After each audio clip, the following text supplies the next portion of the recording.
సరైన ప్రాపర్టీని ఎంచుకోవడంలో తికమక పడుతున్నారా? ఇక ఆ కన్ఫ్యూజన్ వద్దు. అపార్ట్మెంట్లు, విల్లాలు, ప్లాట్లు మీకు కావలసినవన్నీ ఒకే చోట. Suman TV biggest property expo October 18th, 19th HSCC Novotel Hyderabad. ఇప్పుడే ఫ్రీ ఎంట్రీ కోసం కాల్ చేయండి. హీరోయిన్స్ శ్రీదివ్య, శ్రీరమ్య వారి అమ్మగారి గురించి నాకు అనేక విషయాలు తెలిసాయి. నమస్తే గీత గారు. అమ్మాయిలకి ఆవిడ ట్రైనింగ్ ఇస్తూ ఉన్నారు.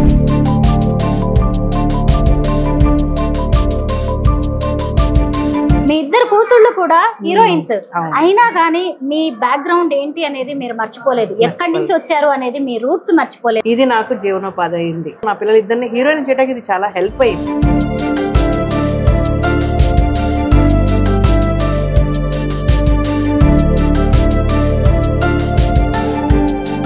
నేను సపోర్ట్ ఉండాలనే ఒక ఎయిమ్తోనే Geetha women's development welfare society అనేది పెట్టుకున్నాను. ఒక NGO, అందరికి అందుబాటులో ఉండే విద్య.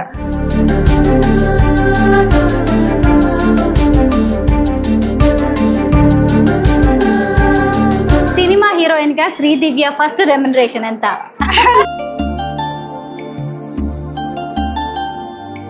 ఒక సినిమా కథ విన్నామంటే ముగ్గురు డిస్కస్ చేసుకుంటాం. ప్రతి ఒక్కరు పొగుడతారండి. ఎక్కడికి వెళ్ళినా ప్రొడ్యూసర్లు ఏంటి, ఆడియన్స్ ఏంటి, ఫ్యాన్స్ ఏంటి, ఎవరైనా కూడా మీ అమ్మాయిలు ఇద్దరు కూడా మా ఇంట్లో ఫ్యామిలీ మెంబర్స్ లా ఉంటారు.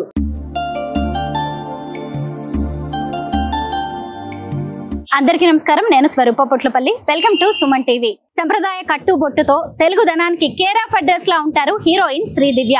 తెలుగు తమిళ ఇండస్ట్రీలో హీరోయిన్ గా సక్సెస్ ని సాధించారు.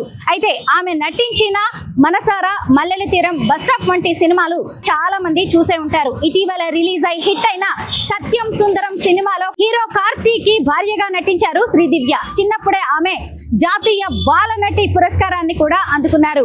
శ్రీదివ్య అక్క అయిన శ్రీరమ్య 1940లో ఒక గ్రామం అనే సినిమాలో పేదింటి బ్రాహ్మణ యువతిగా నటించి ఏకంగా జాతీయ పురస్కారాన్నే అందుకున్నారు. తెలుగు తమిళ ఇండస్ట్రీలో సక్సెస్ఫుల్ హీరోయిన్స్ గా ముందుకెళ్తున్న శ్రీదివ్య, శ్రీరమ్య వీళ్ళిద్దరూ అక్క చెల్లెళ్ళు అనే విషయం చాలా మందికి తెలియదు. హైదరాబాద్ లోని వారింటి హోమ్ టూర్ చేస్తూ శ్రీదివ్య, శ్రీరమ్యకు సంబంధించిన అనేక విషయాలను తెలుసుకుందాం. Heroines Sridivya, Sreeramya home tour చేద్దామని వారి ఇంటికి వచ్చిన తర్వాత వారి అమ్మగారి గురించి నాకు అనేక విషయాలు తెలిసాయి. వారి అమ్మగారు మరెవరో కాదు, గీతా లక్ష్మి గారు. ఒంటరి మహిళగా టైలరింగ్ చేస్తూ ఆమె తన ఇద్దరు ఆడపిల్లల్ని పెంచారు. వాళ్ళిద్దరిని సినిమా ఇండస్ట్రీకి తీసుకొచ్చారు.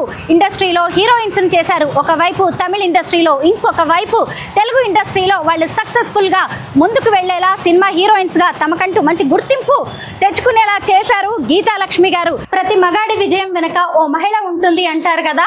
మన తెలుగింటి ఆడపిల్లలైన శ్రీదివ్య, శ్రీరమ్య తెలుగు తమిళ ఇండస్ట్రీలో సక్సెస్ఫుల్ హీరోయిన్స్ గా ముందుకు వెళ్తున్నారు అంటే వారి వెనక ఉన్న శక్తి వారి అమ్మగారు. ఆవిడ NGO రన్ చేస్తున్నారు. చూశారు కదా, ఇక్కడ ఉపాధి అనే ఒక NGOని ఆమె రన్ చేస్తున్నారు. రోజు ఇక్కడ మార్నింగ్ యోగా కార్యక్రమాలు జరుగుతుంటాయి, యోగా క్లాసెస్ ఉంటాయి. ఆ తర్వాత టైలరింగ్ క్లాసెస్ నడుస్తాయి. ఈవినింగ్ అయ్యేసరికి కూచిపూడి క్లాసెస్ అన్ని నడుస్తూ ఉంటాయి. వీటన్నిటిని కూడా మానిటర్ చేసేది మరెవరో కాదు, గీతా లక్ష్మి గారు. ఇద్దరు హీరోయిన్స్ తల్లి అంటే ఎంత హైఫైగా ఉంటారో కదా, ఎంత హై లెవెల్ లైఫ్ ని లీడ్ చేస్తూ ఉంటారో అనుకుంటారు. కానీ ఇక్కడ మీరు గీతా లక్ష్మి గారిని చూడొచ్చు. తన NGO తరఫున ఎంతో మంది మహిళలకి ఉపాధికి సంబంధించిన కార్యక్రమాల్లో శిక్షణ ఇస్తూ ఉంటారు. చూసారు కదా, ఇక్కడ టైలరింగ్ కి సంబంధించిన విషయాల్లో అమ్మాయిలకి ఆవిడ ట్రైనింగ్ ఇస్తూ ఉన్నారు. మేము వచ్చేసరికి చాలా బిజీగా కనిపించారు. గీతా లక్ష్మి గారితో మాట్లాడదాం. నమస్తే గీత గారు. గీత గారు, నిజంగా నేను heroines Sridivya, Sreeramya home tour అనగానే చాలా ఊహించుకొని వచ్చాను. మీరు ఇంత సింపుల్ గా ఉంటారు, మీ ఇల్లు ఇంత సింపుల్ గా ఉంటుందని నేను అనుకోలేదండి. మీ ఎక్స్పెక్టేషన్లు అంటారా? ఏం లేదండి, నాకు చాలా హ్యాపీగా ఉంది. ఎంత స్ట్రాంగ్ మదర్ ఉంది ఇద్దరు హీరోయిన్స్ కి, అందుకే వాళ్ళు అలా ఉన్నారు అనిపించింది. రమ్య పుట్టక ముందు నేను ఎలా ఉన్నానో ఇప్పుడు కూడా నేను అలాగే ఉంటానండి. దివ్యాకి, రమ్యకి నేను మదర్గా ఉండడం ఎంత హ్యాపీ ఫీల్ అవుతానో ఈ వర్క్ చేయడానికి కూడా నేను 100% హ్యాపీగా ఉంటాను. ఇప్పుడు ఏం చేస్తున్నారండి? మా వాళ్ళకి ట్రైనింగ్ ఇస్తున్నానండి. బేసిక్ నుంచి ట్రైనింగ్ ఇస్తారు అన్నమాట. ఓకే, అంటే బటన్స్ కుట్టడం, హుక్కులు కుట్టడం లాంటివి కూడా బేసిక్ నుంచి అన్నమాట. అసలు హుక్ ఎలా కుట్టాలి, కాజు ఎలా కుట్టాలి, హెమ్మింగ్ ఎలా చేయాలి మొదటి నుంచి. ఇదంతా మీకు బాగా తెలిసిన విద్య. నేను మొదలు పెట్టింది దీంతో జర్నీ కదా, టైలర్ కదా మీరు. మీ గురించి చెప్పండి. నా గురించి నేను ఎక్కువ చదువుకోలేదండి, తెలుగు మీడియం. నేను మాది ఆంధ్ర. సిటీకి వచ్చిన తర్వాత ఏం చేయాలి అని సిటీలో అన్ని వెతికితే మాకు ట్రైనింగ్ తీసుకోవడానికి ఎక్కడ సదుపాయాలు లేవు. ఇలా ట్రైనింగ్ ఏమైనా తీసుకుని ఇంట్లో ఉండి ఏమైనా చేసుకోవడానికి ఎక్కడ సదుపాయాలు లేవు. మేము వచ్చిన కొత్తలో, మేము వచ్చింది 86 హైదరాబాద్ వచ్చిందప్పుడు.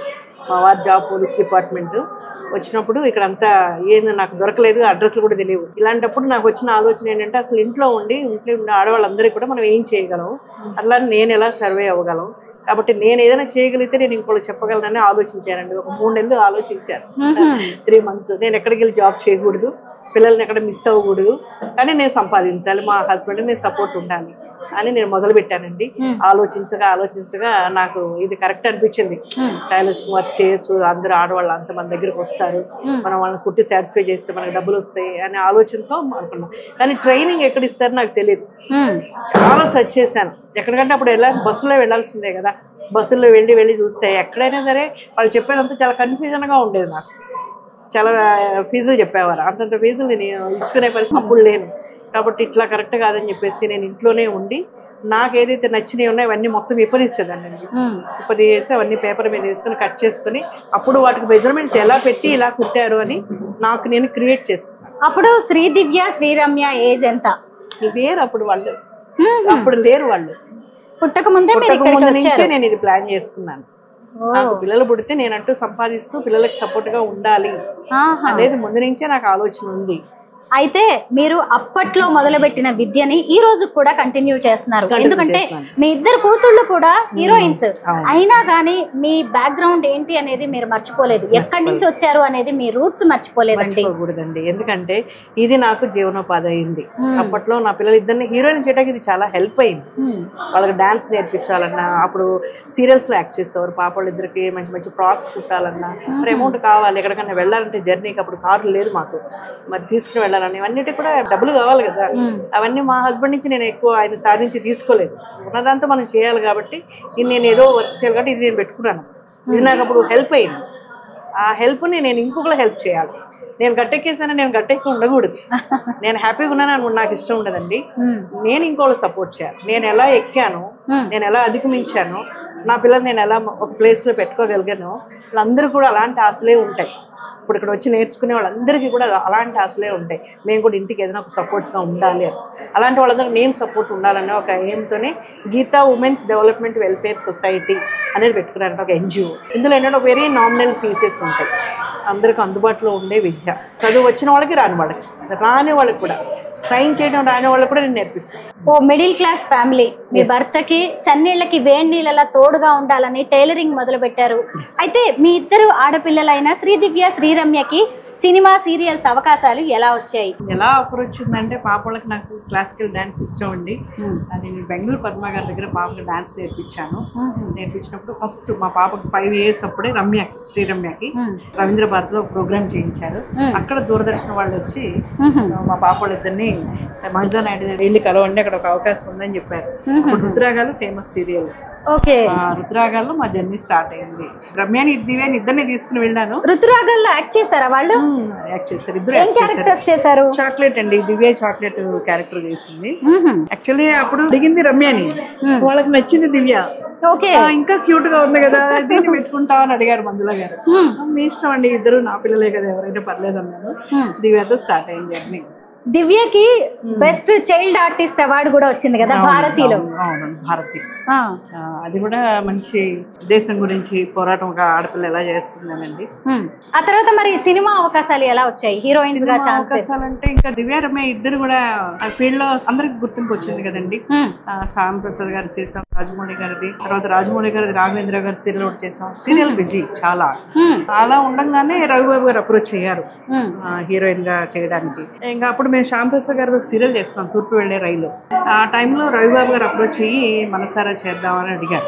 అంటే టైటిల్ కూడా తెలియదు అనుకోండి. రవిబాబు గారు అప్రోచ్ అయ్యారు, హీరోయిన్ గా కావాలి నాకు అని. ఇంకా అప్పుడు శ్యామ్ ప్రసాద్ గారిని పర్మిషన్ అడిగామండి. ఆల్రెడీ సీరియల్ ఏమో మెగా సీరియల్ గా ఉంది, మరి ఆయన ఏమో హీరోయిన్ గా అడుగుతున్నారు, మరి ఏంటి మరి వెళ్ళమంటారంటే, అప్పుడు ఆయనే రవిబాబు గారికి ఫోన్ చేసి కనుక్కుని అది కన్ఫామా కాదని తెలుసుకుని అప్పుడు మాకు తప్పకుండా అమ్మని ఆ క్యారెక్టర్ని వేరేలాగా మార్చి దివ్య క్యారెక్టర్ని ఎండ్ చేసి మాకు నిజంగా ఆయన అవకాశం మనసారా సినిమా కంటే ఆయన అవకాశం ఇవ్వబట్టే వెళ్ళగలిగాం మేము, లేకపోతే మేము మిస్ చేసుకునే వాళ్ళం. ఎందుకంటే శ్యాంప్రసాద్ గారికి అంత పెద్ద మనసు ఉంది. పాప చేసేదాన్ని కూడా పాపను కూడా ఎప్పుడు అప్రిషియేట్ చేసేవారు. రెమ్యునరేషన్ కూడా అప్పట్లో ఉండే హీరోయిన్ చాలా ఎక్కువ ఇచ్చారు. ఎంత రెమ్యునరేషన్? ఫస్ట్ రెమ్యునరేషన్ అంటే రుతురాగాల్లో ఫస్ట్ రెమ్యునరేషన్ 2000 తీసుకుంది చైల్డ్ యాక్టర్ గా. తర్వాత సీరియల్లో ఈ తూర్పుళ్ళారాయిలో అప్పుడు ఏ హీరోయిన్ తీసుకోలేదు టీవీ సీరియల్లో, అంత అమౌంట్ ఆయన ఇచ్చారు శ్యాంప్రసాద్ గారు. 1 డేకి 10,000 ఇచ్చారు. అప్పుడు 20 days వర్క్ ఉండేది మాకు. సినిమా హీరోయిన్ గా శ్రీదివ్య ఫస్ట్ రెమ్యునరేషన్ ఎంత? చెప్పకూడదు, సీక్రెట్. ఎందుకంటే అక్కడ మేము కండిషన్ పెట్టాం రవిబాబు గారికి, దివ్య హోమ్లీగా కనిపించాలి. ఎందుకంటే మేము తెలుగు వాళ్ళం, తెలుగు ఇంటి ఆడపిల్లలాగా ఉండాలి ఎప్పుడు ఇండస్ట్రీలో. దివ్య ఒక సావిత్రిని ఒక సౌందర్యాన్ని గుర్తుపెట్టుకున్నట్టుగా మా పాపని ఇద్దరిని గుర్తుపెట్టుకోవాలి ఇండస్ట్రీ. అది నా కోరిక. అంటే ఆ కోరికను గౌరవించారు. మరి రెమ్యునరేషన్ ఏమైనా డిమాండ్ చేస్తున్నారా అన్నారు రవిబాబు గారు. నేను ఇదే డిమాండ్ చేస్తున్నానండి అన్నారు. అగ్రి. ఆ తర్వాత మళ్ళీ సినిమా అవకాశాలు వచ్చాయా? ఇంకా అది కంటిన్యూషన్ అయిపోయిందండి. ఆ తర్వాత నెక్స్ట్ తను ఏం సినిమా చేశారు? తర్వాత బస్ స్టాప్ చేసింది, తర్వాత తమిళ్ చేసింది, కేరింత చేసింది. ఇక జర్నీ అంతా స్టార్ట్ అయింది, 1 by 1 స్టార్ట్ అయింది.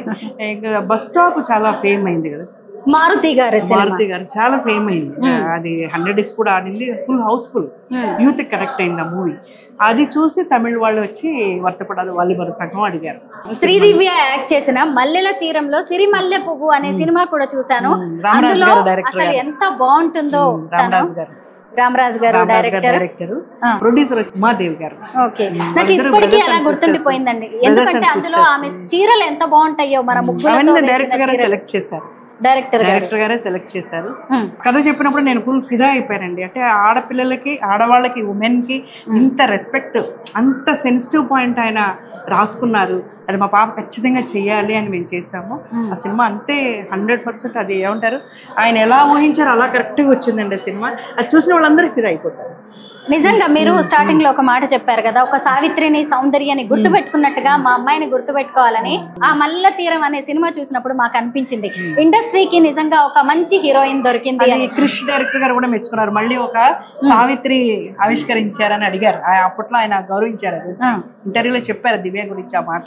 క్రిష్ డైరెక్టర్ గారు చెప్పారు ఆ విషయం. సినిమా ఇండస్ట్రీ అంటేనే గ్లామర్ గా కనిపించాలి, అందాల ఆరబోతా ఉంటుంది. కానీ ఇన్నేళ్లుగా శ్రీదివ్య, శ్రీరమ్య అలాగే ఎలా ఉండగలుగుతున్నారు? సంప్రదాయం తెలుగు పిల్లలు తెలుగుదనం అలాగే ఉండాలండి. ఎందుకు మారాలి మనం చెప్పండి? మనకి పుట్టుకతో వచ్చిన సాంప్రదాయం అంటే మన పద్ధతులు అదే పద్ధతిలో పెరిగాం. ఇప్పుడు అందరూ అలాగే ఇష్టపడతారు. మా ఇంటి ఆడపిల్ల ఎలా అంటారు, మా ఇంటి ఆడపిల్లలా ఉన్నారమ్మా మీ పాపలు ఇద్దరు అంటారు. నాకు అది ఎంత ఆనందాన్ని ఇస్తుంది. నేను అలాగే చూడాలనుకుంటాను. అందరూ చూసే విధానం కూడా అదే ఇష్టపడతారు. కాబట్టి ప్రత్యేకించి ఇంకోటి కొత్తగా ఎందుకు చేయాలి పిల్లలు? డైరెక్టర్స్ కూడా అడగరు దివ్య రమ్యాని అలా అడగరు. ఇలాంటి చేయండి అని అసలు ఎవరు అడగరు. దివ్య అంటేనే హోమ్లీగా వాళ్ళు ఆల్రెడీ ఊహించుకుని అదే కదా చెప్తారు. అలా ఫిక్స్ అయిపోయారు ఇద్దరు కూడా, రమ్య దివ్య ఇద్దరు. శ్రీదివ్య మనకి వెల్ నోటెడ్ కదా. మరి ఇప్పుడు మనం శ్రీరమ్య గురించి చెప్పుకోవాలి. గంగి గోవు పాలు గరిటెడైనా చాలు అంటారు కదా. శ్రీరమ్య యాక్ట్ చేసిన సినిమా 2008లో రిలీజ్ అయిన 1940లో ఒక గ్రామం. ఇంకా చూడని వాళ్ళు ఉంటే మళ్ళొక్కసారి యూట్యూబ్లో ఉండొచ్చు, చూడండి. శ్రీరమ్య నాకు ఎంత నచ్చేసిందోనండి. అసలు ఎవరి అమ్మాయి అనుకున్నారు ఆ సినిమాలో. ఆఫర్ ఎలా వచ్చింది తనకి? అది నరసింహానంది గారండి, నరసింహానంది. ఆయన ఆ సినిమా కోసం ఒక 60 మంది హీరోయిన్లు ఆల్రెడీ సెలెక్ట్ చేసుకుని వాళ్ళందరినీ ఇంటర్వ్యూ చేసి ఆయన ఫెయిల్ అయి ఉన్నారు. ఆ విషయం మా దాకా వచ్చింది. మా పాప కూడా కథ విన్న తర్వాత వచ్చి కొంచెం టైం తీసుకుంటామండి, ఇంటికి వచ్చి ఆలోచించి చెప్తామని వచ్చింది. ఇంటికి వచ్చిన తర్వాత మమ్మీ మనం గుండె కదా చేయించుకోవాలి. సినిమా ఫీల్డ్లో చాలామంది చాలా కోల్పోతారు, మనం హెయిరేగా కోల్పోతున్నాం. నేను ఈ క్యారెక్టర్ చేస్తాను మమ్మీ. మా పాపే నాకు ప్రామిస్ చేసింది నేను చేస్తాను అని. ఒక సినిమా కోసం ఒక 16 ఏళ్ల అమ్మాయి గుండు చేయించుకోవడం అనేది జరుగుతుందా? కానీ శ్రీరమ్య ఆ పని చేసింది. ఆ సినిమాలో తను ఆ క్యారెక్టర్ కోసం గుండు కూడా చేయించుకుంటుంది. బాగుంటుందండి ఆ అమ్మాయి ఆ సినిమాలో. ఆ సినిమా స్టోరీ చెప్పినప్పుడు మీకు ఏమనిపించింది? అంటే నిజంగా అప్పుడు వాళ్ళు బాధలు అలా ఉన్నాయండి, ఇప్పుడు అయితే అంత లేవు కదా. అలా ఉన్నది ఇంత స్వేచ్ఛ లేడీస్ కు దొరికింది కాబట్టి దాన్ని సద్వినియోగం చేసుకోవాలి కదండి, సద్వినియోగం చేసుకోవాలి. కాబట్టి అలాంటి ఉపయోగమైన సినిమా క్యారెక్టర్ మా పాప చేస్తుంది కాబట్టి నాకు హ్యాపీ. ఒకటండి, ఒక సినిమా కథ విన్నామంటే ముగ్గురం డిస్కస్ చేసుకుంటాం. ఫస్ట్ ముగ్గురం కూర్చొని డిస్కస్ చేసి అందులో ఉన్న బెనిఫిట్స్ ఏంటి, అందులో ఉన్న లోపాలు ఏంటి డిస్కస్ చేసుకున్న తర్వాత మళ్ళీ ఒకసారి ఒపీనియన్ కరెక్ట్ చేసుకుని ఆ విషయం కొంచెం డైరెక్టర్తో మాట్లాడి ఓకే అంటేనే కంటిన్యూ, లేదంటే డ్రాప్. మరి తమిళ ఇండస్ట్రీకి ఎలా వెళ్ళారు వీళ్ళిద్దరు? తమిళ్ కూడా ఇట్లా బస్ స్టాప్ తర్వాత వచ్చిందండి అవకాశం. అక్కడ కూడా అట్లాగే తమిళ్ తెలిసి తెలియ కొంత స్టోరీ విని మళ్ళీ దాన్ని తెలుగులో కూడా చెప్పించుకొని అప్పుడు ఓకే చేశారు. ఏం సినిమాల్లో యాక్ట్ చేశారు వాళ్ళు తమిళ్లో? 20 మూవీస్ పైన చేసిందండి శ్రీదివ్య. 20 మూవీస్ పైన చేసింది. ఓ, శ్రీరమ్య? శ్రీరమ్య ఒక 2-3 మూవీసే చేసింది. ఎందుకంటే తనకి క్లాసికల్ డాన్స్ అంటే ఇష్టం అండి. తను ఎక్కువ స్టేట్స్కి వెళ్ళి ప్రోగ్రామ్స్ చేస్తూ ఉంటుంది. ప్లస్ నచ్చిన సబ్జెక్ట్ వస్తేనే చేస్తానని ముందు తన డాన్స్ మీదే ఫుల్ టైం పెట్టింది. కానీ ఇప్పుడు రీసెంట్లీ ఒక మూవీ చేసిందండి, బాక్సర్. తను అంటే మూవీ కోసం బాక్సింగ్ నేర్చుకుని ఇప్పుడు బాక్సర్ మూవీ చేస్తుంది. నెక్స్ట్ ఇయర్ రిలీజ్ అవుతుంది. శ్రీదివ్య ఏం చేస్తున్నారు ఇప్పుడు? శ్రీదేవి కూడా ప్రజెంట్ స్టోరీస్ వినడమేనండి, వింటూ ఉంది. తనకు నచ్చితే కంటిన్యూ అవుతుంది. అయితే సర్చింగ్ మంచి స్టోరీస్ కావాలని వింటుంది. శ్రీదివ్య తెలుగు హీరోయిన్, ఇక్కడ కూడా మంచి సినిమాలు చేశారు, కానీ ఆమెకి తమిళ్లో ఫ్యాన్ ఫాలోయింగ్ ఎక్కువ. ఎప్పుడైనా మీకు బెస్ట్ కాంప్లిమెంట్ అందుకున్నారా? అంటే అసలు ఇంత మంచి హీరోయిన్స్ ని ఇండస్ట్రీలోకి తీసుకొచ్చారు అని. ఎక్కడ పొగుడతారండి, ఎక్కడికి వెళ్ళినా ప్రొడ్యూసర్లు ఏంటి, ఆడియన్స్ ఏంటి, ఫ్యాన్స్ ఏంటి, ఎవరైనా కూడా మీ అమ్మాయిలు ఇద్దరు కూడా మా ఇంట్లో ఫ్యామిలీ మెంబర్స్ లా ఉంటారు, ఇదే మాకు చాలా హ్యాపీ అంటారు. విషయం అందరూ చెప్పారు, కార్తిక్ గారు చెప్పారు, విశాల్ గారు చెప్పారు, అందరూ ఎవరు చెప్పినా అదే మాట చెప్తారు. అంటే మా ఇంట్లో అమ్మాయిలు మేము ఎలా చూసుకుంటామో మీరు తెలుగు తెర మీద మాకు అలా కనిపిస్తారు. కాబట్టి అది మాకు ఫుల్ హ్యాపీ. సినిమా ఇండస్ట్రీ అంటే కాస్టింగ్ కౌచ్ అని, ఆడపిల్లలకి కొంత ఇబ్బందులు ఉంటాయని మనం చాలా వింటూ ఉంటాం కదా. మీరు ఇద్దరు ఆడపిల్లల్ని హీరోయిన్స్ ని చేశారు, అటు తమిళ్ ఇటు తెలుగు ఇండస్ట్రీలో నిలబెట్టారు. ఎప్పుడు భయంగా అనిపించలేదా? ఇబ్బందికర పరిస్థితులు ఎదురవ్వలేదా మీకు? దేవుడి దేవాల నిజంగా అలాంటివి ఏం ఫేస్ చేయలేదండి, ఫేస్ చేయలేదు. అంటే మేము వెళ్ళిన ప్లేస్లు కూడా అలాంటివి ఏమీ లేవు, అన్ని పెద్ద పెద్ద బ్యానర్లోనే చేస్తాం. ఇంతకీ ఈ మధ్య రిలీజ్ అయిన సత్యం సుందరంలో కూడా శ్రీదివ్యను చూసాం, చాలా రోజుల తర్వాత కనిపించింది, మంచి అమ్మాయి అనిపించింది. ఆ ఆఫర్ ఎలా వచ్చింది? డైరెక్టర్ గారు అప్రోచ్ అయ్యారండి, డైరెక్టర్ గారు అప్రోచ్ అయ్యారు. మేము చెన్నై వెళ్ళి కథ విన్నాము. ఇంకా దివ్య డైరెక్టర్ గారు మాట్లాడుకునే డిస్కషన్ మీదే దివ్య ఓకే అంటేనే ఓకే అయింది. ఆయనకి చాలా ఫ్యాన్, దివ్య ఫ్యాన్ ఆయన డైరెక్టర్ గారు. అట్లా ప్రెగ్నెంట్ క్యారెక్టర్ కదా, ఎలా కేర్ తీసుకున్నారు? దివ్యకి తెలుసండి అవన్నీ. తెలుసు అంటే అసలు క్యారెక్టర్ ఎప్పుడైనా వచ్చింది అంటే వాళ్ళ మేనరిజం ఎలా ఉంటుంది, వాళ్ళ లాంగ్వేజ్ ఎలా ఉంటుంది, ఎలా యాటిట్యూడ్ ఉంటుంది, అవన్నీ ఆ క్యారెక్టర్ తగిన పర్సన్ దగ్గరికి వాళ్ళ దగ్గర కొంచెంసేపు కూర్చొని మాట్లాడుకుంటుంది దివ్య. అలా తను అడాప్ట్ చేసుకుంటుంది ఆ క్యారెక్టర్ని, ఆ క్యారెక్టర్లో ఇన్వాల్వ్ అయి చేస్తుంది.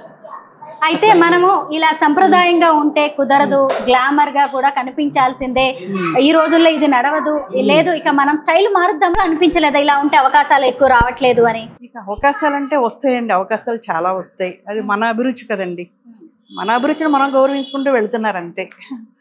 అట్లా పోటీ పడే తత్వం ఎప్పుడు లేదండి. ఎవరితో పోటీ పడలే, మనం పోటీ పడి గెలుచుకోవడమే. ఎవరితో పోటీ పడతామని చెప్పండి, ఇండస్ట్రీలో మారుతూనే ఉంటుంది. దివ్య క్రేజ్ దివ్యదే, రమ్య క్రేజ్ రమ్యదే. మనం ఎవరితో పోటీ పడలేము. అంటే వాళ్ళకి వాళ్ళ లెవెల్ అది, వాళ్ళ పద్ధతులు అవి, మన పద్ధతి ఇది అంతే. గీత గారు, అసలు మీ గురించి తెలుసుకున్నప్పుడు నాకు చాలా హ్యాపీగా అనిపించింది అనమాట. హీరోయిన్స్ మదర్స్ అంటే వేరే లెవెల్ అనమాట. కానీ మీరు ఈ రోజు కూడా మీ విద్యనే నమ్ముకుని ఉన్నారు.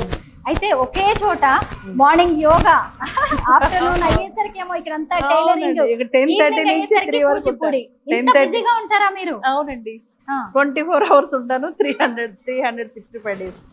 24 hours 365 days గీతాలక్ష్మి గారు బిజీగానే ఉంటారు. సర్వీస్ ఓరియంటెడ్ లోనే ఉంటారు. సమాజ సేవ నాకు చాలా ఇష్టం. సింగిల్ గా ఇద్దరు ఆడపిల్లల్ని పెంచుకుంటూ హీరోయిన్స్ గా వాళ్ళకి హెల్ప్ చేస్తూ మళ్ళీ ఇవన్నీ కూడా మీరు చేయడం చిన్న విషయం కాదు. మీరు యోగా టీచరా అండి? అవునండి.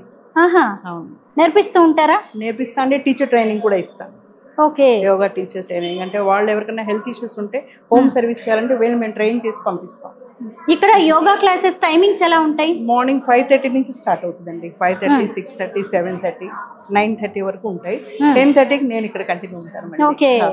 తర్వాత ఇప్పుడు మీరు 10:30 నుంచి అవైలబుల్ గా ఉంటారు. టైలరింగ్ కి సంబంధించి ఏం నడుస్తుంటాయి? ఇక్కడ టైలరింగ్ ఉంటుందండి, మగ్గం వర్క్ ఉంటుంది, ఫ్యాబ్రిక్ పెయింటింగ్ ఉంటుంది, ఫ్యాషన్ డిజైనింగ్ ఉంటుంది.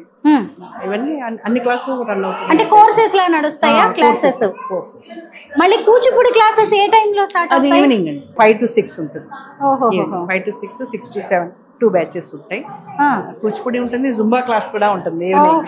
Okay, Zumba. ఎంప్లాయీస్ ఆ టైంలో వస్తారన్నమాట ఈవినింగ్ టైం. మొత్తం మీద గీతాలక్ష్మి గారి ఇన్స్టిట్యూట్ NGO నిత్య కళ్యాణం పచ్చ తోరణంలా ఎప్పుడు కళకళలాడుతూ ఉంటుంది. ఆవిడ కూడా ఎంత చక్కగా కళకళలాడుతూ ఉన్నారో. ఇంతకీ ఇన్ని యాక్టివిటీస్ లో మీరు ఎక్స్పర్ట్ కదా, ఇప్పుడు ఏదైనా మీకు బాగా ఇష్టమైన యాక్టివిటీ ఏంటి? ఇది నేను ఎక్స్పర్ట్, దీనిలో నన్ను కొట్టే వాళ్ళే లేరు అని ఏదైనా చెప్పగలరా? టీచింగ్ అండి. టీచింగ్ యోగా గురించి చెప్పాలన్నా చెప్పగలను, టైలరింగ్ గురించి చెప్పాలని చెప్పగలను, ఫ్యాషన్ డిజైనింగ్ ఏది చెప్పాలని చెప్పగలను. టీచింగ్ ఇష్టం.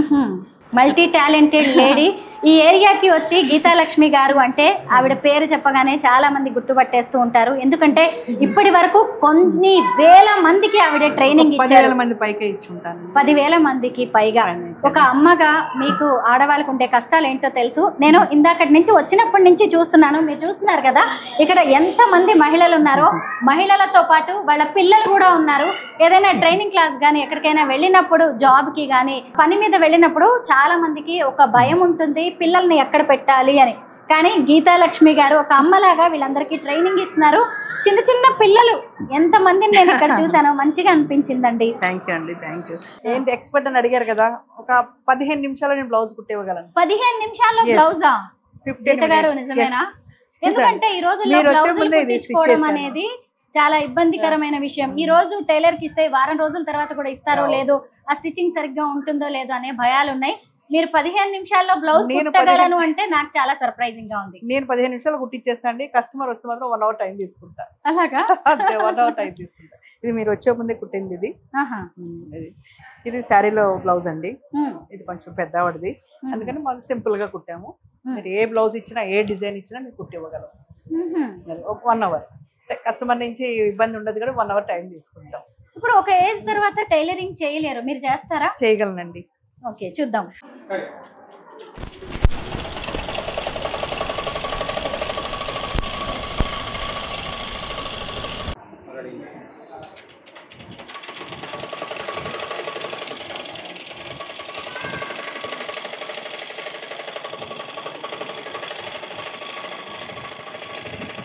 నేను పవర్ కూడా వాడనండి, జస్ట్ ఒక సింగిల్ లెగ్తో యూజ్ చేస్తాను. అవును, ఇప్పుడు అందరూ మెషిన్ తో చేస్తూ ఉన్నారు కదా. ఇప్పటికీ ఒక సింగిల్ లెగ్ చాలు నాకు. అంటే నేను దగ్గర 15 years నుంచి కంటిన్యూ చేస్తానండి. 2003 నుంచి నాకు వర్క్ తెలుసు కాబట్టి ధారాళంగా చేయగలను. నిద్దట్లో లేచనే చేయగలను. మీకు బాగా తెలిసిన స్కిల్ కాబట్టి ఇది. మీరు ఇప్పుడు ధైర్యంగా అర్జెంట్ గా ఏదైనా బ్లౌజ్ కావాలి అంటే గీత గారి దగ్గరికి వచ్చి ఇచ్చేయచ్చు. గీత గారు నమ్మేస్తున్నామండి, మీరు 15 minutes లో కుడతారని. పవర్ లేదు, నా లెగ్స్ చేస్తున్నాను. అవును, చూస్తున్నామండి. గీత గారు, ఇంతకీ శ్రీదివ్య, శ్రీరమ్యకి మీరే కాస్ట్యూమ్ డిజైనరా? హీరోయిన్స్ కి కాస్ట్యూమ్ డిజైనర్ అంటే చాలా మంది ఫేమస్ వాళ్ళని పెట్టుకుంటారు. డిజైనర్స్ కూడా ఉన్నారు, సజెషన్స్ కూడా ఇస్తాను. మీరే పెద్ద డిజైనర్. సజెషన్స్ కూడా ఇస్తాను, వాళ్ళు కూడా చాలా హ్యాపీ తీసుకుంటారు, ఏమి ఇబ్బంది పడరు. ఇప్పటికి కూడా మీ పిల్లల బ్లౌజులు మీరే కుడతారా? కుడతాను. సినిమాల్లో వాళ్ళు నటించినప్పుడు వేసుకునేవి కుడతాను. నా విద్య వాళ్ళకి చాలా సార్లు ఉపయోగపడిందండి. మేము నార్వే షూటింగ్ వెళ్ళాం, అక్కడ ఒక ఫ్రాక్ కుట్టి పంపించేస్తారు, దానికి స్లీవ్లెస్ పెట్టారు. డిజైనర్ లేరు అక్కడ షూటింగ్ ఆగిపోయే పరిస్థితులు. ఆ టైంలో ప్రొడ్యూసర్ గారు వచ్చి, ఏంటమ్మా ఈ సిచ్యువేషన్, ఎట్లా అమ్మ అంటే, దివ్య నేను వేసుకోను, దివ్య నేను వేసుకోను. అప్పుడు దానికి ఖచ్చితంగా హ్యాండ్స్ కావాలి, కుట్టాలి. ఎట్లా కాదు, క్లాత్ లేదు, వర్క్ కత్తెర లేదు, ఎయిర్పోర్ట్ లో కత్తెర తీసుకెళ్ళినవారు కదా, ఎట్లా. అప్పుడు నేను ప్రొడ్యూసర్ గారు అడిగారు, ఈ షూటింగ్ ఇబ్బంది కలగకూడదని. వంటగదిలో కత్తి తెప్పించారండి, చాకు తెప్పించి, చాకుతో కత్తిరించి దాని లోపల ఉండే క్లాత్ని తెప్పించి, సూది దారం నా దగ్గర ఎప్పుడూ ఉంటుంది, దాంతో అప్పుడు దానికి అప్పటికప్పుడు రెడీమేడ్గా హ్యాండ్స్ కట్ చేసి ఇస్తే షూటింగ్ కంటిన్యూ అయింది. చూసారు, నార్వే వెళ్ళిన తర్వాత షూటింగ్ నా వల్ల జరిగింది. లేకపోతే అక్కడ ఇబ్బంది, ఎందుకంటే అక్కడ ఫ్రాక్స్ కొనడానికి లేవు, నార్వేలో ఫ్రాక్స్ కొనడానికి లేవు, మన ఇండియన్ ఫ్రాక్స్. అక్కడ ఆల్రెడీ సెలెక్టెడ్ గా డైరెక్టర్ తీసుకుని వెళ్ళారు, ఆ ఫ్రాక్సే ఆ సాంగ్ వేసుకోవాలి. అది కాకి సట్టై మూవీ, ఆ మూవీకి నార్వే వెళ్ళాము, అక్కడ 20 days ఉన్నాము ఆ సాంగ్ కోసం. నాకు ఈ వర్క్ తెలియకపోతే ఆ హ్యాండ్ చేసేదాన్ని కదా, ఇక్కడ దివ్య పేచే పెట్టేది అక్కడ ఖచ్చితంగా. ఎందుకంటే దివ్య ఎప్పుడు సీరియస్ వేసుకోదు, ఎక్కువ ఇవే అన్ని కంప్లీట్ కంఫర్ట్ గా ఉండాలి. ఇండస్ట్రీలోకి వచ్చి ఇన్నేళ్ళైనా కానీ ఇప్పటికీ అవే రూల్స్ లో ఉండడం అంటే చిన్న విషయం కాదు. అలవాటు అయిపోయిన పని అండి అది, కొత్తగా నేర్చుకునేది ఏం లేదు. ఇంతకీ శ్రీదివ్య శ్రీరమ్య పెళ్ళెప్పుడు? చాలా మంది అడుగుతూ ఉంటారు కదా. దైవ నిర్ణయం అండి, దైవ నిర్ణయం. నేనేం అడ్డం చెప్పను. అలానే బలవంతంగా అరేంజ్డ్ మ్యారేజ్ చేయాలని కూడా లేదు, వాళ్ళకి నచ్చిందే జరగాలని ఉంది కదండి. ప్రొఫెషనల్ ఇంకొంచెం చేయాల్సింది ఉంది కదండి. ఇప్పుడు ఇండస్ట్రీలో నిజంగా చెప్పాలంటే దివ్య రమ్య లాగా చేయగలిగే వాళ్ళు కూడా లేరు. చేయనండి, కొన్ని రోజులు ఇండస్ట్రీ గౌరవం కూడా ఉంటుంది, తెలుగు ఇండస్ట్రీ గౌరవం కూడా ఉంటుంది కదండి. అవునండి. ఇప్పుడు పెళ్లి చేసేసుకున్న తర్వాత మళ్ళీ వాళ్ళ ఒపీనియన్ తీసుకోవాలి కదా, వాళ్ళ అభిప్రాయాలు మళ్ళీ ఏం భేదాలు వస్తాయి ఇవన్నీ ఎందుకంటే కొన్నాళ్ళు చేయనివ్వండి, ఇండస్ట్రీకి హెల్ప్ అవుతుంది. నేను అదే కోరుకుంటా, మా పిల్లలు ఇండస్ట్రీ గౌరవం నిలబెట్టాలి అనుకుంటాను. తెలుగు ఇండస్ట్రీ గౌరవం మా పిల్లలు నిలబెట్టాలి. తెలుగు ఏంటంటే తమిళ్ కూడా ఇప్పుడు మాకు తమిళ్ కూడా తమిళ్ కూడా కాబట్టి ఆ గౌరవం మా పిల్లల ద్వారా ఉంటే మాకు సంతోషం. కరెక్టే. అయితే ఈ మధ్య కాలంలో చాలా మంచి మూవీస్ వచ్చాయి కదా, ఏదన్నా సినిమా చూసినప్పుడు ఈ క్యారెక్టర్ దివ్య చేస్తే బాగుండేది, ఈ క్యారెక్టర్ రమ్య చేస్తే బాగుండేదని మీకు ఎప్పుడైనా అనిపించిందా? ఉంటాయండి, అంటే హోమ్లీ ఉన్న క్యారెక్టర్స్ అన్ని కూడా మా పిల్లలు చేస్తే బాగుండు అనుకుంటాను. కానీ మరి కొంతమంది మరి మనల్ని అప్రోచ్ అవ్వట్లేదు, అవనప్పుడు మనం కూడా ఏం చేయలేం కదండి. వచ్చినంత వరకు అయితే ఏ డైరెక్టర్ అయినా దివ్యని అందరూ ఫోన్ చేస్తారండి, కథ చెప్పడానికి దివ్య కూడా టైం ఇస్తుంది. కానీ అందులో ఎక్కడైనా తనకి ఏమైనా నచ్చనివి ఏమైనా ఉన్నాయంటే కొంచెం సింపుల్గా అవాయిడ్ చేస్తాం అంతే. ఏదైనా నచ్చాలి అంటే హీరోయిన్కి ఒక విలువ ఉండాలి, ఏదో వచ్చి వెళ్ళిపోయేలాగా ఉండకూడదు. ఒక క్యారెక్టర్ చేస్తే మనం అది అలా మనకు కూడా గుర్తింపు ఉండాలి, దానికి ఒక వాల్యూ ఉండాలి, క్యారెక్టర్ ఒక వాల్యూ ఉండాలని అదొక్కటి చూసుకుంటారండి. ఏదో హీరోయిన్ వచ్చి వెళ్ళిపోయే క్యారెక్టర్ అయితే ఇప్పుడు ఎవరు చేయలేదు, ఇద్దరు కూడా చేయలేదు. అవును, నేను వచ్చినప్పటి నుంచి వాళ్ళు చేసిన ప్రతి క్యారెక్టర్ నాకు చూసిన ప్రతి సినిమా గుర్తుందండి. ఇద్దరు కూడా చేయలేదు. ఇప్పుడు సౌందర్య చేసేవి కానీ, సాయి పల్లవి చేసేవి కానీ, కొంతమంది చేస్తే ఆడపిల్లలు మన పిల్లలానే ఉన్నారా అనిపిస్తుంది కదండి, అట్లా అనిపిస్తుందండి. అవునులేండి, సాయి పల్లవి చేసిన క్యారెక్టర్స్ దివ్య చేస్తే బాగుండు, రమ్య చేస్తే బాగుండు అని తల్లిగా మీకు అనిపిస్తుంది. మీరు ఇన్ని యాక్టివిటీస్ చేస్తున్నారు కదా, ఎప్పుడైనా మీ బిజినెస్ కి కానీ సోషల్ సర్వీస్ కి దివ్య రమ్య సజెషన్స్ ఇస్తూ ఉంటారా, హెల్ప్ చేస్తారా? హెల్ప్ చేస్తారు కానీ సజెషన్స్ ఇవ్వరండి, నా దాంట్లో వాళ్ళు ఇన్వాల్వ్ అవ్వరు. మమ్మీ ఇష్టం అది, మమ్మీకి మాకంటే ముందు అది విద్య నేర్చుకుంది, ఆ విద్యతోనే స్టార్ట్ అయింది కాబట్టి తన లైఫ్ తన ఇష్టం, నా చాయిస్ వదిలేస్తారు. నా దాంట్లో ఇన్వాల్వ్ అవ్వరు, నేను కూడా ఎక్కువ ఇన్వాల్వ్ చేయను పాప వాళ్ళిద్దరిని. ఇక్కడ చూడండి మా దగ్గర ఇక్కడ ఎక్కడన్నా దివ్య రమ్య ఫోటో ఉందా? ఎస్, నేను అదే అడగబోతున్నాను. నేను అసలు ఈవిడ చూసే ఇంత సింపుల్ గా ఉన్నారేంటి, అసలు ఈ ఇన్స్టిట్యూట్ ఇవన్నీ మీ అమ్మాయిలకి ఉన్న పేరు కావచ్చు, వాళ్ళకున్న కాంటాక్ట్స్ పరిచయాలని వాడుకుని, లేదంటే మీ ఇన్స్టిట్యూట్ ముందు వాళ్ళిద్దరి ఫొటోస్ పెట్టుకున్నా చాలండి, చాలా మంది సెలబ్రిటీస్ క్యూ కడతారు. ఎప్పుడు అలా అనిపించలేదా వాళ్ళ పేరు వాడుకోవాలని? లేదండి, ఎందుకంటే వాళ్ళకంటే ముందు నేను కదండి, నాతో మొదలైంది జర్నీ కాబట్టి వాళ్ళని ఇందులో పెట్టాలని లేదు. నాకు నా స్టూడెంట్సే చాలా ఫ్యాన్స్, నా స్టూడెంట్సే నాకు హైలైట్. ఇక్కడ ఎక్కడ కూడా పబ్లిసిటీ కూడా నేను ఎక్కువ చేయను, నా స్టూడెంట్సే వాళ్ళ నుంచి మౌత్ పబ్లిసిటీ తోటే ఇంతమంది వస్తారు. 50-60 మంది ఉంటారు ఎవ్రీ మంత్, మినిమం 50-60 మెంబర్స్ ఉంటారు. వాటితో నా జర్నీ సరిపోతుంది. శ్రీదివ్య శ్రీరమ్య తల్లి అని చెప్పుకోవడం కంటే నా పిల్లలు శ్రీదివ్య శ్రీరమ్య అని చెప్పుకోవడమే ఎక్కువ హ్యాపీగా అనిపిస్తుంది అని చెప్పి గీత గారు అంటున్నారు. గీత గారికి 2 ఆడపిల్లలే కాదు, వేల మంది. కరెక్ట్ అండి, మీ పిల్లలు కొంతమంది వీళ్ళందరూ నా పిల్లలేనండి. అవునండి, వాళ్ళ ఒపీనియన్, వాళ్ళ రివ్యూ, ఫీడ్బ్యాక్ తీసుకుందాం. మీరు ఇక్కడ ఏం నేర్చుకుంటున్నారు, ఎలా ఉంటుంది? అన్ని ఐటమ్స్ నేర్పిస్తారు, like blouses, frocks, churidars, lehengas, middies, అన్ని బ్లౌజెస్ అన్నీ నేర్పిస్తారు. అండ్ మెయిన్ ఇక్కడ పీస్ఫుల్గా ఉంటుందండి చాలా. అండ్ మేడం కూడా చాలా పేషెంట్గా, ఎన్నిసార్లు మేము మిస్టేక్ చేసినా అసలు తిట్టుకోకుండా అరకుండా చాలా పేషెంట్గా, చాలా నిదానంగా, చాలా బాగా ట్రీట్ చేస్తారు. మా అందరినీ కూడా ఒక లైక్ ఫ్యామిలీ లాగానే ట్రీట్ చేస్తారు మేడం. అసలు దేంట్లోని తగ్గేదే లేదు. ఇదిగోండి పిల్లలు చూడండి, ఇదిగోండి ఇది నాకైతే స్కూల్ ఉంది, ప్లే స్కూల్ లా ఉంది. మీరు ప్లే స్కూల్ కూడా పెట్టేయచ్చండి, ఎక్కడ చూసినా పిల్లలే కనిపిస్తున్నారు. చాలా బాగుంది గీత గారు. గీతాలక్ష్మి ఇన్స్టిట్యూట్ లో మీరు ఏం నేర్చుకుంటున్నారు? Tailoring, fashion design. అంటే మేము నాట్ ఓన్లీ టైలరింగ్ అండి, మేడం మాకు బొటిక్ స్టైల్లో కూడా ఎలా కుట్టాలి కూడా మాకు నేర్పిస్తారు. ఇంకా టైలరింగే కాకుండా మేడం దగ్గర మేము మంచి మంచి వర్డ్స్ కూడా మేము నేర్చుకుంటామండి. మాకు మంచిగా గైడ్ చేస్తూ ఉంటారు. సాఫ్ట్వేర్ ఇక్కడ ఒక వైపు ల్యాప్టాప్ ఉంది చూడండి. సాఫ్ట్వేర్ జాబ్ చేసుకుంటూ తను ఇదిగోండి ల్యాప్టాప్ సాఫ్ట్వేర్ జాబ్ చేసుకుంటూ మళ్ళీ ఫ్యాషన్ డిజైనింగ్ కూడా నేర్చుకుంటున్నారు. Very interesting. సూపర్ అండి గీత గారు. మేడం చాలా క్లియర్ గా చెప్తారు. మాకేమైనా మిస్టేక్స్ ఉన్నా గానీ ఇక్కడ మిస్టేక్ ఉంది అని చెప్తారు. ఓకే ఓకే అని అలా చెప్పారండి. మిస్టేక్స్ ఉన్నా మాకు కరెక్షన్స్ చేస్తారు. చాలా బాగా క్లియర్ చేస్తారండి. మాకు ఎంత మంది ఉన్నా గానీ మేడం చుట్టూ ఉంటారు. 10-15 మెంబర్స్ ఉన్నా గానీ. మీ పేరేంటి? విజయ అండి.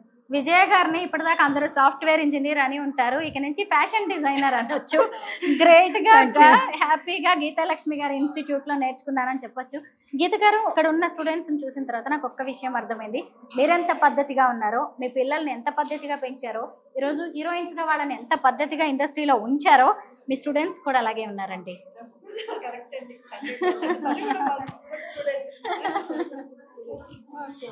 నిజంగా శ్రీరమ్య శ్రీదివ్య గారి మదర్ అయిన గీతాలక్ష్మి గారిని కలవడం నాకు చాలా హ్యాపీగా అనిపిస్తుంది. ఈ రోజుల్లో మహిళలు ఎలా ఉండాలి, పిల్లల్ని ఎలా పెంచాలి, సొసైటీని ఎలా హ్యాండిల్ చేయాలి అనేది మీలాంటి సర్వీస్ చేయాలండి. సర్వీస్ చేయాలి. ఇంకా నేను ఎక్కువ ప్లాస్టిక్ అవాయిడ్ చేయాలని, కాటన్ క్లాత్ కూడా బ్యాగ్స్ ఇంట్లో అలవాటు చేసుకోమని చెప్తాను. నీళ్లు ఎలా తక్కువగా వాడాలి చెప్తాను. పవర్ని ఎంత కంట్రోల్ గా వాడాలి. మనం ఇప్పుడుండే వసతుల్లో కాదు, మనం మామూలు న్యాచురల్ గా ఎలా ఉండాలి అలాంటివి కూడా వీళ్ళకి టిప్స్ చెప్తూ ఉంటాను. వంటలు ఎంత బాగా చేసుకోవాలి చెప్తాను. ఎదిగిన కొద్దీ ఒదిగి ఉండడం అనేది గీతాలక్ష్మి గారిని చూసి, వారి పిల్లలైన శ్రీదివ్య శ్రీరమ్యని చూసి చాలా నేర్చుకోవాలి మనం. ఈరోజు ఇండస్ట్రీలు ఆ తెలుగు బెలుకులు చూడగానే చాలా మంది క్యారెక్టర్స్ మార్చేసుకుంటారు, పద్ధతి మార్చేసుకుంటారు. అన్నిటికీ మించి మన మూలాలు, రూట్స్ మర్చిపోతారండి. మేము ఫలానా పని చేసే వాళ్ళమని చెప్పుకోవడానికి కూడా చాలా మంది ఇష్టపడరు. కానీ ఈ రోజు గీత గారు తనను నిలబెట్టింది, తనను నలుగురికి పరిచయం చేసింది. టైలరింగ్ అనే విద్య, దీన్నే నేను ఇంకొక 10 మందికి నేర్పిస్తాను, 1000 మందికి అండి నా జయం. 1,00,000 మంది, 1,00,000 మందికి నేను నేర్పించాలి. నిలబడి వాళ్ళ కాళ్ళ మీద వాళ్ళు నిలబడి వాళ్ళ ధైర్యంగా బ్రతకాలని నా కోరిక. 1,00,000 మంది నేను ట్రైనింగ్ ఇవ్వాలని కోరిక. మీలాంటి ఒక శక్తిని కలవడం అనేది నాకు ఈ రోజు చాలా సంతోషంగా అనిపిస్తుంది. మీలాంటి విమెన్ ఎంటర్‌ప్రెన్యూర్స్ ఇంకా ముందుకు రావాలి. ఎంతో మంది మహిళల్ని మీలా స్ట్రాంగ్ గా తయారు చేయాలి. మీ పిల్లల్లాగా మీ స్టూడెంట్స్ ని కూడా తీర్చిదిద్దాలని నేను కోరుకుంటున్నాను. Thank you so much. థాంక్యూ.